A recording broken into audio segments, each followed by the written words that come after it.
오늘 시편 19편 말씀 나누는데요. 19편은 크게 두 부문으로 나눠집니다. 1절부터 6절까지는 하늘에 나타난 하나님의 영광을 찬양하는 내용입니다. 여러분, 하나님이 만드신 이 자연을 통해서 우리는 하나님의 존재를 알 수 있죠. 이건 이제 일반 계시라고 하고요. 그러나 사람은 하나님을 예배하는 것이 아니라 하나님이 만드신 여러분 자연을 숭배하기도 하고 우상 숭배의 죄를 짓죠. 그래서 하나님께서 일반 계시가 아니라 직접 하나님이 택하신 사람들을 통해서 하나님의 말씀을 주셨습니다. 특별 계시라고 하죠. 그 말씀을 모아놓은 것이 성경입니다. 시편 오늘 우리가 읽은 19편 7절부터 14절까지는요 하나님의 말씀에 대한 찬양입니다. 그래서 오늘은 7절부터 14절을 중심으로 하나님의 말씀이 어떤 것인지, 그리고 그 하나님의 말씀이 우리에게 주는 축복이 무엇인지를 오늘 성경이 6가지로 말씀하고 있는데 여러분하고 좀 나누려고 합니다. 먼저 우리 7절 말씀 함께 읽겠습니다. 오늘 본문 7절입니다. 네, 제가 읽어드리겠습니다. 여호와의 율법은 완전하여 영혼을 소성시키며 여호와의 증거는 확실하여 우둔한 자를 지혜롭게 하며. 먼저 첫 번째 말씀은요, 완전하여 영혼을 소성시킨다라고 말씀하고 있습니다. 이 완전하다라는 것은요, 물론 어떤 결함도 없다는 뜻이죠. 그러나 필요한 모든 것을 가지고 있다라는 뜻입니다. 이 하나님의 말씀이 여러분 우리를 소성시킵니다. 소성시킨다는 게 뭐예요? 병든 것을 고치고 무너졌던 것을 회복시키고 다시 세우는 것, 이게 이제 소성이거든요. 여러분, 이 소성시킨다는 이 말씀이 우리에게 오늘 정말 소망이 되길 원합니다. 혹시 여러분 가운데 인생이 낙심하고 무너져 있고 또 관계가 깨어져 있고 힘들어 하시는 분이 있다면 정말 오늘 예배 시간에 하나님의 말씀을 통해서 소성케 되는 은혜가 있기를 축복합니다. 우리 인생이 그럼 하나님이 어떻게 소생시켜 주냐? 말씀으로 소생시켜 주신다 그랬어요. 말씀으로.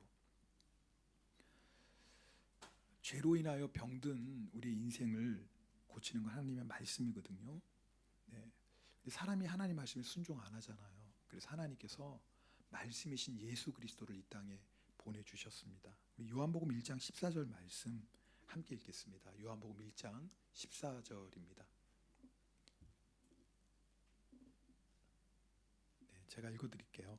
말씀이 육신이 되어 우리 가운데 거하심에 우리가 그의 영광을 보니 아버지의 독생자의 영광이요 은혜와 진리가 충만하더라.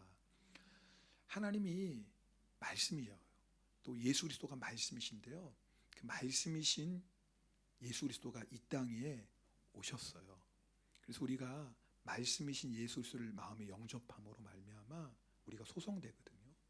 그래서 죄로 인하여 죽었던 우리 영혼들이 살아나는데요, 그래서 예수님으로 인하여서 우리가 영원한 생명을 얻고 풍성한 인생을 살게 되는데, 우리가 신앙생활 하다 보면 경험하는 게 있어요. 분명히 내가 예수님 믿고 내 마음의 평강이, 또 내 마음에 주님 주시는 기쁨이 회복되는데, 어떨 때는요 다시 우리의 영혼이 병들기도 하고 또 여러 가지 문제 앞에서 우리의 영혼들이 낙심하고 무너질 때가 있더라 그 말이에요. 왜 그럴까요? 여러분, 우리가 말씀이신 예수님을 믿고 소성되지만 그건 신앙생활의 시작입니다. 그때부터 우리가 해야 될 건 뭐예요? 말씀이신 예수님을 따라 사는 거예요. 그럴 때 말씀이신 예수님께서 우리의 삶을 소성시키는 은혜를 날마다 경험하게 됩니다. 그러니까 예수 믿어도 예수님의 말씀대로 살지 않으면 우리 영혼이 다시 황폐해질 수밖에 없는 거예요. 결국 하나님의 말씀에 날마다 순종하는 인생이 소성되는 하나님의 은혜를 누린다 그 말이에요. 오늘 여러분들 말씀 들을 때 그냥 듣는 것으로 끝나는 게 아니라 내가 순종해야 될 말씀을 붙잡고 실제로 그 말씀에 순종할 때 우리의 영혼이 소성되는 하나님의 놀라운 역사를 경험하게 돼요. 자, 그리고 두 번째는 하나님의 말씀은 확실하여 우둔한 자를 지혜롭게 한다 그랬어요. 오늘 6가지인데 너무 걱정하지 마세요. 이게 빨리빨리 할 거예요. 언제 6가지 다 하나, 그런 걱정 안 하셔도 돼요. 두 번째는 하나님의 말씀이 확실하다라는 것은 뭐냐면 믿을만하다라는 뜻이에요. 하나님의 말씀을 믿을 수 있다라는 거예요. 여러분, 우리가 믿을 것이 주님밖에 없잖아요. 하나님 말씀을 우리가 믿을 수 있는데 그 하나님의 말씀은 우둔한 자를 지혜롭게 한대요. 근데 제가 우둔한 자를 찾아보니까 너무 재밌는 의미가 있는 거예요. 이 우둔한 자 안에는 어떤 뜻이 있냐면 열려진 자라는 뜻이 있어요. 열려진 자. 무슨 말이냐면 외부의 유혹에 대해서 마음의 문이 활짝 열려져 있는 무방비 상태를 얘기하는 거예요. 이게 바로 우둔한 자예요. 무슨 말이에요? 마귀가 미끼를 주면 아무 생각 없이 잘 받아먹는 사람, 이게 우둔한 사람이에요. 그래서 예수님이 다스려야 될 마음이 마귀의 놀이터가 되고요. 예수님이 지배할 인생인데 마귀의 지배를 받는 거예요. 여러분, 성도는요, 주님이 주시는 생각의 마음의 문을 열어야 되고, 그리고 마귀의 생각에는 마음의 문을 닫아야 됩니다. 이게 지혜예요. 열어야 될 거에 마음의 문을 열고 꼭 닫고 지켜야 될 것에 대해서 마음의 문을 닫는 것이 지혜거든요. 여러분, 이런 지혜가 있기를 축복합니다. 근데 거꾸로 하는 성도가 있어요. 주님 주시는 감동에는 좀처럼 마음의 문을 안 열어요. 주님의 말씀 앞에는 좀처럼 마음의 문을 안 열어요. 그런데 마귀가 주는 생각에는 어쩌면 그렇게 마음의 문을 활짝 열고 삽니까? 왜 그러냐면요, 육신의 생각을 가지고 살기 때문에 그래요. 때로는요, 우리 육신의 생각으로 하나님의 말씀이 틀린 것 같고요, 내 생각이 맞는 것 같을 때가 얼마나 많아요. 혹시나 내 생각이 틀릴 수도 있으니까 이 사람 저 사람에게 물어봐요. 근데 이구동성으로 그게 맞대요. 그게 바르대요. 근데 안타까운 것은 꼭 물어야 될 주님께는 잘 안 물어요. 여러분, 주님께 묻고 사십니까? 정말 묻어야 될 분, 정말 믿을 수 있는 하나님의 말씀을 붙잡고 있습니까? 잠언 14장 12절 말씀을 우리 함께 읽겠습니다. 어떤 길은 사람이 보기에 바르나 필경은 사망의 길이니. 이게 참 중요한 말. 어떤 길은, 그러니까 우리가 볼 때는요, 이게 너무 발라요. 너무 좋은 길이에요. 잘 되는 길이에요. 형통한 길이에요. 성공하는 길이에요. 근데 그 길이 무슨 길이에요? 사망의 길이래요. 이것이 사람의 지혜가 가지고 있는 한계예요. 여러분, 우리가 아무리 지혜롭고 똑똑해도요, 마귀의 지혜를 사람의 지혜로는 감당할 수 없어요. 맞습니까?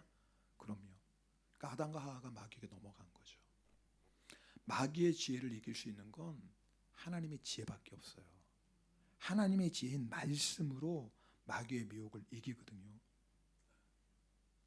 그러니까 여러분, 내가 아무리 좋아 보여도, 이것이 아무리 성공하는 길 같아도 말씀길이 아니면 절대로 가면 안 돼요. 아멘입니까? 이거 너무 중요해요. 반대로 너무너무나 그냥 평탄대로 승승장구하고 너무나 잘 될 것 같은 길이야. 근데 문제는 말씀길이 아니야. 그럼 절대로 가시면 안 된다, 그 말이에요. 아브라함의 조카 롯은요, 사람이 보기에 바른 길을 선택했어요. 큰 부자가 되는 길을 갔거든요. 큰 부자가 됐죠. 근데 그 길은 소돔과 고모라로 향하는 길이었어요. 그리고 그 마지막은 사망이었어요. 근데 아브라함은요, 말씀길을 갑니다. 다른 사람이 보면 되게 어리석어요. 근데 그 길이 하나님의 놀라운 은혜와 축복의 길이었어요. 지금 여러분 가운데 중요한 선택의 기로에 서 있는 분이 있다면 우둔한 자가 되면 안 돼요. 절대로 내 생각으로, 내가 보기에 바른 것으로 결정하시면 안 돼요. 하나님의 말씀 붙잡으셔야 돼요. 자, 그 다음에 8절 말씀 우리 함께 읽겠습니다. 오늘 본문 8절입니다. 여호와의 교훈은 정직하여 마음을 기쁘게 하고 여호와의 계명은 순결하여 눈을 밝게 하시도다. 아멘. 여호와의 말씀은요, 정직해서 마음을 기쁘게 해요. 오늘 전현아 집사 이름이 계속 뜨네. 하여튼 유명해지셨어요. 네. 떡 사세요. 여러분, 이 정직하다라는 것은 거짓이 없다는 것도 있는데, 괜찮아요. 천천히 하셔도 돼요. 저를 보세요. 네. 다른 거 보지 마시고 엄동설하되 꽃 본 듯이 저를 봐주세요. 제가 좀 이렇게 부었어요. 얼굴이 좀 부었는데 꽃은 아닌데 죄송해요. 기분 나쁘게 해서 죄송합니다. 실례 취소하겠습니다. 거짓이 없다라는 것은요, 하나님이 기뻐하시는 삶이 무엇인지를 알려준다는 뜻이에요. 이게 왜 중요하냐면, 여러분, 우리는 하나님이 기뻐하시는 삶을 살 때 그 안에 진정한 기쁨이 있는 거예요. 근데 사람들은 하나님의 말씀대로 사는 걸 재미없다고 생각해요. 고리타분하다고 생각해요. 자신의 생각과 감정과 육신의 정욕을 따라 사는 게 재밌다고 생각해요. 이건 육신의 쾌락을 따라 사는 거거든요. 여러분, 우리가 쾌락하면 흔히 뭐 술 마시고 도박하고 마약하고 성적인 타락하는 거 생각하는데, 물론 그런 것도 포함되죠. 근데 여러분, 쾌락을 한마디로 말하면 뭐냐면 하나님 아닌 다른 것에서 만족을 찾는 게 쾌락이에요. 그것이 사람 보기에는 아무 문제 없어 보여도요, 심지어는 그것이 선한 것처럼 보여도, 여러분, 그게 왜 문제가 되냐면 하나님 아닌 다른 것은 우리에게 진정한 기쁨을 줄 수가 없어요. 이게 문제인 거예요. 여러분, 경험하셨잖아요. 내 육신을 아무리 만족시키면 육신의 쾌락은 있어, 육신의 즐거움은 있지만 그 육신의 즐거움이 내 마음 깊은 곳까지 만족을 못 주잖아요. 육신은 너무나 재미있고 먹고 마시고 즐겁고 하는데 내 영혼의 깊은 곳은 더 허전하잖아요. 그 허전함을 메꾸려고 아무리 육적으로 살아도 치워지지가 않잖아요. 왜 그러냐면요, 우리는 하나님이 아니면 절대 만족할 수 없어요. 하나님이 주시는 기쁨이 아니면 절대 채워줄 수가 없어요. 근데 하나님이 어떻게 우리에게 기쁨을 주시냐요? 말씀을 통해 주세요. 그러니까 하나님의 주시는 말씀을 순종하면 거기에 기쁨이 있어요. 근데 왜 성도들이 하나님이 주시는 말씀을 통해 주시는 기쁨이 아니라 왜 세상을 통해, 사람을 통해, 물질을 통해, 육신을 통해 기쁨을 얻으려고 해요? 쉬우니까요. 간단하니까요. 편하니까요. 수고할 필요 없거든요. 절제할 필요도 없거든요. 내 마음대로 하면 되거든요. 그러나 기억하세요. 거긴 기쁨이 없어요. 그 기쁨은 가짜예요. 말씀에 순종하는 기쁨이 여러분 우리 안에 충만하기를 축복합니다. 자, 그 다음에 네 번째 말씀의 특징은 뭐냐면 순결하여 눈을 밝게 한다 그랬어요. 이 순결하다라는 섞인 게 없는 거예요. 혼잡하지 않아요. 말씀은 복잡하지 않아요. 근데 이 세상은 순결하지 않습니다. 진리와 거짓이 섞여 있어요. 혼잡해요. 어제는 진리 같았는데 오늘 거짓이고요, 오늘 거짓인 줄 아는데 내일은 또 진리가 돼요. 이게 세상입니다. 세상은 절대적인 게 없어요. 그래서 세상 사람들이 방황하는 거예요. 어제 이게 맞다고 생각하고 오늘 이게 또 아니네? 그럼 이게 맞는 거야? 내일 또 이게 아닌 거예요. 그래서 사람들이 방황합니다. 그런데 이것이 세상 사람들만의 얘기겠어요? 성도마저도 세상 사람들과 똑같이 혼란스럽고 복잡하고 무엇이 하나님의 뜻이고 무엇이 마귀의 미혹인지 몰라 방황합니다. 왠줄 아세요? 이유가 있어요. 오늘 잘 들어보세요. 눈이 어두워졌어요. 근데 문제는 내 눈이 어두워졌다는 사실도 몰라요. 그래서 정말 아무것도 아닌 것 같고 갈등하고 다투고 살아요. 여러분, 어쩌면 우리가요, 영의 눈이 어두워져서 우리가 심각하게 생각하고 고민하고 심지어는 갈등하고 싸우는 게요, 김치 깍두기 문제일 수도 있다니까요. 이거 뭔지 무슨 말씀인지 아시죠? 우리 모르시는 분을 한번 설명해 드릴까요? 유기성 목사님이 부산에서 목회하시는데 여성교회에서 큰 싸움이 났대요. 큰 싸움이. 그래서 도대체 무슨 싸움이냐고 그래서 불러서 물어봤더니 세상에 교회에서 잔치를 하는데 깍두기를 만들 거냐 김치를 만들 거냐. 그래서 손님 오는데 우리 김치 만들어야 되지 않겠냐. 따름파. 번잡하게 무슨 김치 만들어냐. 깍두기로 간단하게 하자. 근데 거기에 김치 깍두기 우리의 자존심이 걸리잖아요. 그래서 김치 아니면 안 된다. 깍두기 아니면 싸우는 거예요. 도대체 말이 됩니까?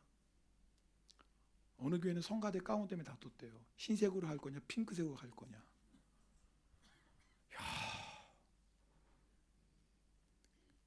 여러분, 이게 왜 이런 일이, 웃긴 얘기지만 왜 우리가 이런 일을 일어나냐면 눈이 가려졌어요. 뭐가 진짜인지 몰라요. 눈이 가려진 것이 얼마나 무서운지 요한일서 2장에 말씀하는데요, 요한일서 2장 9절 말씀 우리 함께 읽겠습니다. 같이 읽습니다. 빛 빛 가운데 가운데 있다 있다 하면서 하면서 그 그 형제를 형제를 미워하는 미워하는 자는 지금까지 어둠에 있는 자, 자요. 보세요. 나는 빛 가운데 있다고 생각해. 예수 믿으니까 빛 가운데 있어. 그런데 이제 그 사람이 형제를 미워하고 있어요. 그럼 그 사람은 사실 지금 어디에 있는 거예요? 어둠에 있는 거예요. 그러니까 나는 빛 가운데 있다고 생각하는데 사실은 어디에 있는 거예요? 어둠에 있는 거예요. 근데 이게 왜 무섭냐면 그다음 11절 말씀도 읽어보겠습니다. 11절입니다. 그의 그 형제를 형제를 미워하는 미워하는 자는 자는 어둠에 어둠에 있고 있고 또 또 어둠에 어둠에 행하며 행하며 갈 곳을 알지 못하나니 못하나니 이는 이는 그 그 어둠이 어둠이 그의 눈을 멀게 이게 하였습니다. 무서운 거예요. 왜 우리가 이게 무섭냐면 우리 눈이 가려지면 내가 지금 어디 가는지를 몰라요. 이 말이 뭐냐면 영의 눈이 가려져 있으면 우리는 그러면 어느 길을 가게 되어 있어요? 육의 길을 가는 거예요. 그러니까 나는 지금 예수님 따라가고 있다고 생각하는데 사실은 뭐예요? 마귀를 따라가고 있어요. 나는 지금 형통의 길을 축복의 길을 가고 있다고 생각하는 사실은 이게 사망의 길을 가고 있는 거예요. 나는 지금 천국 길을 가고 있다고 생각하는데 알고 보니까 내가 지금 지옥 길을 가고 있는 거예요. 왜요? 눈이 가려져 버렸어요.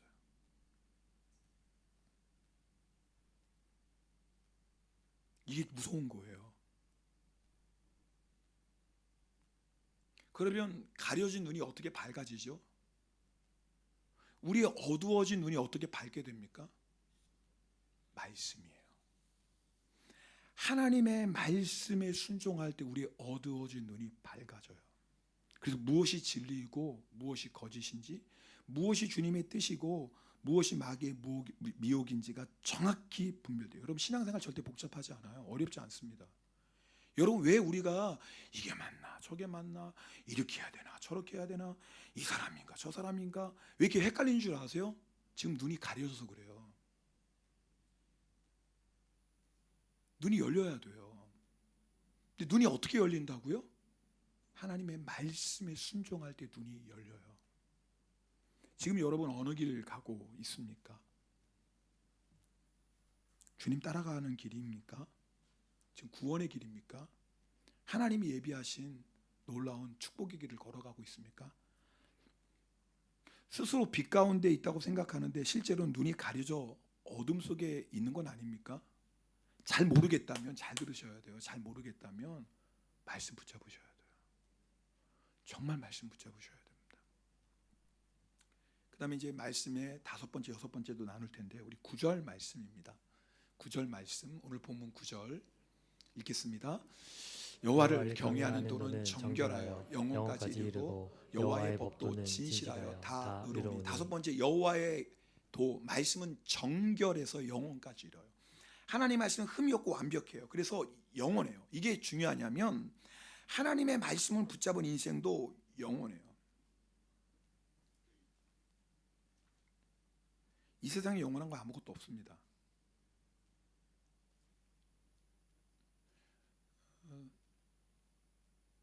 우리 담브라상 그 이제 소천하시고 제가 목요일 날 이제 위로 예배를 드렸는데 이제 그 예배 드리면서 육신은 이제 이 세상을 떠나셨잖아요. 그런데 그게 세상 사람들에게는 마지막인데요. 예수 믿는 사람에게 마지막이 아닌 거예요. 믿습니까? 영원한 거예요. 여러분 이 세상에서 뭐 대단한 걸 누려도요 영원한 건 하나 없어요. 이거 다 아시죠? 영원한 건 하나님밖에 없고요. 영원한 건 예수님밖에 없고요. 영원한 건 하나님 말씀밖에 없어요. 그래서 예수님을 붙잡은 인생은 영원해요. 이게 중요한 거예요. 제가 예전에 말씀드렸나요? 어느 장례식을 인도하는데 그분이 골프를 좋아하셨던 분인 것 같아요. 근데 여러분 이제 관이 화로에 들어가잖아요. 근데 가족이 부탁하는 거예요. 거기 이제 그 장례식 그 화로 옆에 우리 남편이 골프를 너무 좋아했는데 골프채 넣어주면 안 될까요? 못 넣습니다. 네, 못 넣어요. 그랬더니 부탁하는. 그럼 우리 남편이 메론을 너무 좋아했는데 메론 넣으면 안 되나요? 아시죠? 못 넣습니다. 메론 하나도 못 갖고 가요. 이 세상에 영원한 거 하나도 없어요. 근데 뭐가 영원한 줄 아세요? 하나님이 영원하고 하나님의 말씀이 영원해요. 혹시 여러분 지금 헛된 거 붙잡고 사는 거 아니에요? 여러분 인생 열심히 사는 것도 중요한데 열심히 사는 것보다 더 중요한 게 뭔 줄 아세요? 말씀대로 사는 거예요. 말씀대로 사는 인생은 절대 헛되지 않아요. 물 한 컵을 우리가 예수의 이름으로 대접하면 이 상이 헛되지 않다고 그랬어요. 왠 줄 아세요? 말씀에 순종하는 아무리 작아도 절대 헛되지 않아요. 하나님이 다 기억하세요. 영원하다 그 말이에요. 그래서 말씀 붙잡고 사셔야 돼요.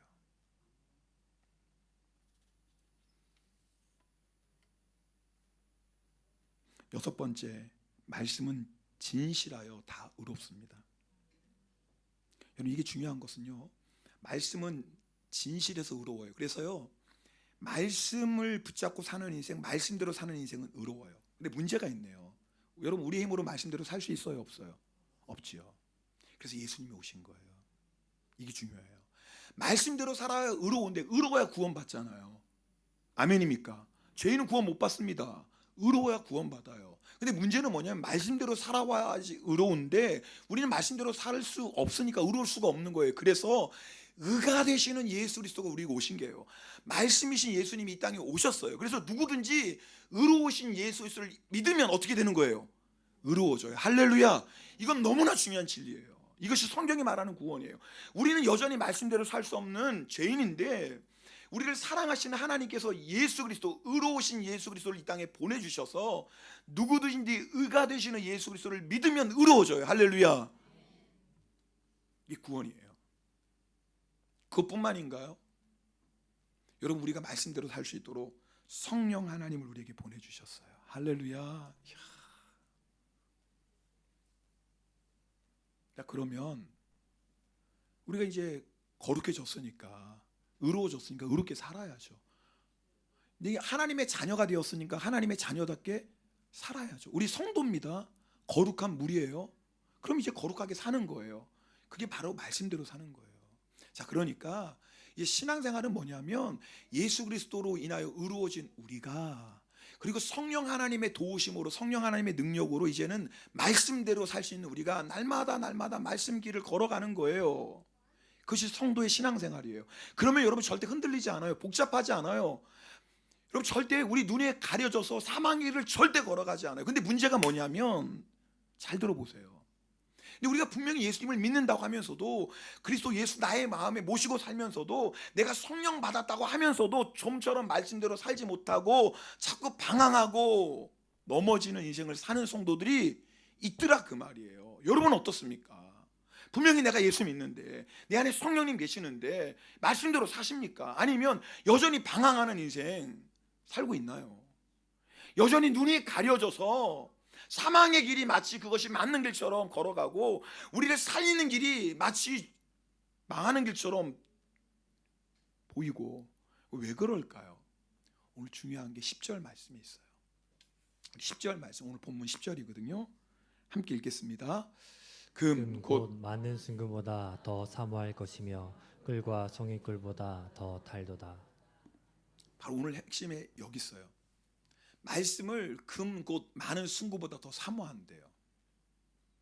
아, 이제 알았어요. 우리가 말씀대로 못 사는 이유를. 여러분 잘 보세요. 저를 보세요. 우리가 말씀대로 못 산다고 얘기해. 말씀 너무 힘들어. 말씀대로 못 살아. 이렇게 얘기하잖아요. 아니요. 솔직히 말씀대로 못 사는 게 아니에요. 말씀대로 살기 싫어요. 여러분 안 그래요? 아니, 솔직히요. 말씀대로 살기 싫잖아요. 내 마음대로 살고 싶잖아요. 내 욕심대로 살고 싶잖아요. 내 정욕대로 살고 싶잖아요. 안 그래요? 그래서 우리가 말씀대로 못 사는 거예요. 여러분 말씀이 좋아요? 금이 좋아요? 아이, 거짓말. 거짓말 그냥 하시네. 어쩜 이렇게 그냥 쉽게 거짓말을 하세요? 아, 죄송합니다. 진짜죠? 그럼 이렇게 좀 바꿔볼까요? 이게 좀 질문이에요. 예수님이 좋으세요? 금이 좋으세요? 또 거짓말 하시네.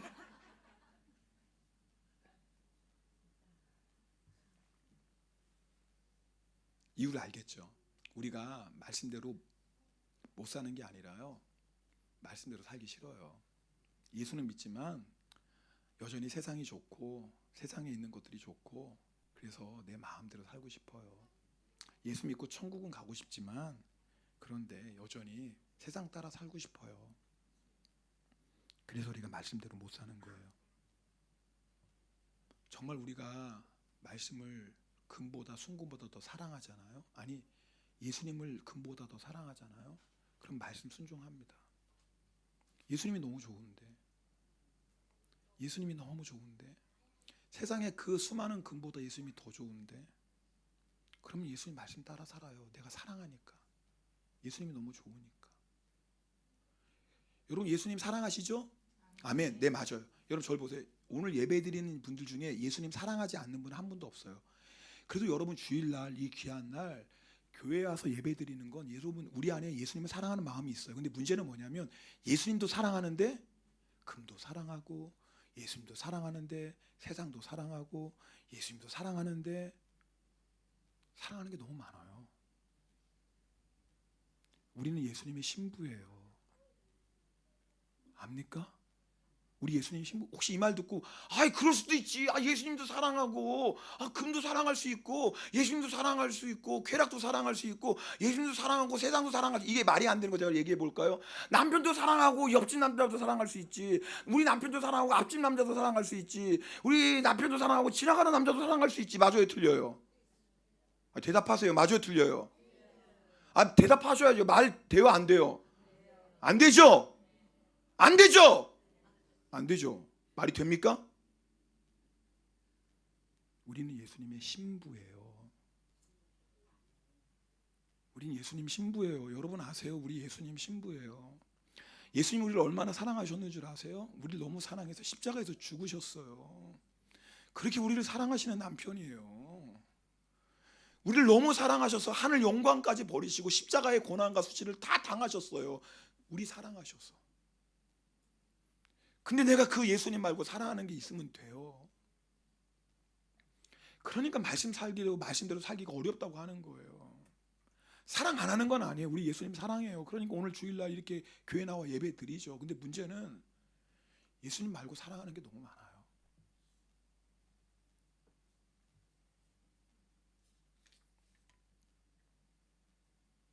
우리 12절 13절 말씀 함께 읽겠습니다. 오늘 본문 12절 13절입니다.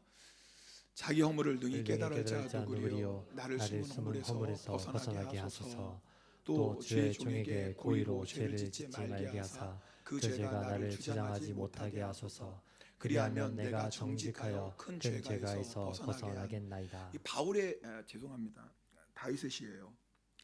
다윗이요, 하나님의 말씀이 얼마나 순결하고 그 하나님의 말씀의 축복이 얼마나 놀라운지를 깨닫는 순간 다윗 안에 어떤 마음이 일어나면, 주님, 작은 죄라도 짓고 싶지 않습니다.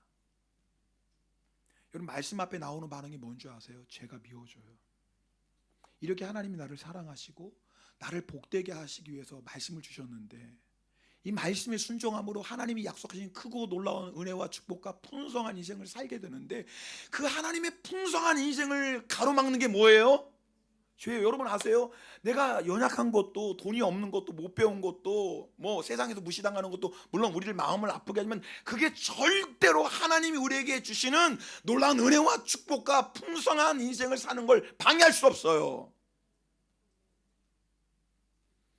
하나님이 주시는 그 은혜와 축복, 그 말씀의 놀라운 능력을 방해하는 건 딱 하나예요. 죄예요. 다시 이것을 깨닫는 거예요. 그래서 다윗이 무슨 고백이냐면 12절에는 주님, 작은 죄라도 내가 짓지 않고 혹시 내가 부지 중에 지은 죄라도 있으면 용서해 주시고, 13절은 더 놀라워요. 고범죄, 고의로 죄를 짓지 말게 해주세요. 여러분, 이건 너무나 무서운 죄예요. 고의로, 우리가 연약함으로 죄를 지을 수도 있지만 다윗은 그 연약함으로 지은 죄도 용서해 주시고, 부지 중에 죄인 줄 모르고 지은 죄도 용서해 주시고, 그러나 나로 하여금 고의로 죄를 짓지 말게 해주세요. 여러분, 고의로 죄를 지으면 이것이 죄인 줄 알면서도 우리가 의도적으로 죄를 지으면 어떤 일이 나냐면, 주님이 우리를 주장하는 게 아니라, 말씀이 우리를 주장하는 게 아니라 죄가 우리를 주장해요. 여러분, 왜 우리 인생이 복잡한 줄 아세요? 왜 한패한 줄 아세요? 하나님이 예비하신 왜 평강의 길을 못 걷는 줄 아세요? 주님이 우리를 지배하는 게 아니라, 주의 말씀이 우리를 주관하는 게 아니라 어느새 죄가 우리를 주관하고 있어요. 하나님이 안 주시는 게 아니에요. 주님이 우리를 주관하셔야 되는데, 말씀이 우리를 주관하셔야 되는데 죄가 우리를 주관하고 있어요. 다윗이 이것을 깨닫고 나서 뭐라고 고백하냐면 14절 고백합니다. 우리 14절 말씀 함께 읽겠습니다. 나의 반석이시오 나의 구속자이신 여호와여 내 입의 말과 마음의 묵상이 주님 앞에 연락되기를 원하나이다. 오늘 저는 두 가지를 회복하고 싶어요. 첫 번째는 정말 주님을 말씀을 순금보다 더 사랑하셔야 돼요. 정말 이 시간에 오늘 우리가 회복할 게 뭐냐면 내가 주님만을 사랑합니다예요. 이 세상 그 누구 그 무엇과도 비교할 수 없는 그 여러 가지 사랑하는 것 중에 주님도 사랑하는 게 아니라 나는 주님만 사랑하겠습니다. 주님을 향한 갈급함이 회복되셔야 되고 또 한 가지 회복할 게 있어요. 주님 내 마음조차도 내 입술조차도 작은 죄를 용납하지 않게 해주세요. 우리 힘으로 안 되잖아요. 그래서 다시 기도하는 거예요. 주님 내 마음에 생각하는 것 내 입술의 말조차도 하나님이 기뻐 받으실 수 있는 아름다운 제물 되게 해주세요. 저는 믿습니다. 우리가 다윗처럼 간구하면 하나님께서 우리의 마음도 지켜주시고 우리의 입술도 지켜주실 줄 믿습니다. 그래서 주님이 말씀을 통해 주시는 풍성한 삶을 사는 거예요. 오늘 성찬 받거든요. 성찬 받을 때 혹시 지금까지 내가 의도적으로 지었던 죄 모르고 지은 죄뿐만 아니라요, 정말 오늘 성찬을 통해서 우리 회개하고 그리고 예수의 보혈로 깨끗이 씻음 받고 그리고 오늘 성찬을 통해서 우리 결단하는 거예요. 주님 금 곧 많은 순금보다 내가 하나님의 말씀을 주님을 사랑하겠습니다. 그렇게 결단하시고 간구할 때 오늘 정말 주님으로 우리를 충만히 채워주시는 그 은혜가 저에게도 여러분 모두에게도 임하기를 축복합니다. 우리 함께 찬송하고 기도하고 성찬 받겠습니다.